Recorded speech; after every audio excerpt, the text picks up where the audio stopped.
বিসমিল্লাহির রহমানির রহিম। আসসালামু আলাইকুম। আমি গতকাল একটা কাজে বাহিরে গিয়েছিলাম।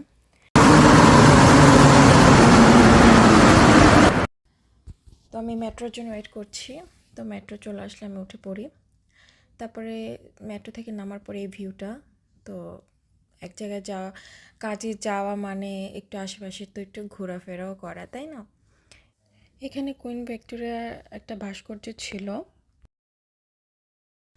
তো রোদ্রের আলোতে ভালো স্পষ্ট ক্যামেরা বোঝা যাচ্ছিল না। তারপর আমরা এখানে একটু ঘোরাঘুরি করি মাঝখানে কাজের ফাঁকে।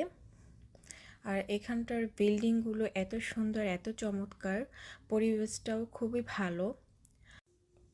আর এটা হচ্ছে রেস্টুরেন্টের আউটসাইড, যে রেস্টুরেন্টগুলো থাকে বাইরের পরিবেশে, খুবই চমৎকার, পরিবেশটাও খুবই ভালো, ভালো লাগে দেখতে। আর বিল্ডিংগুলো তো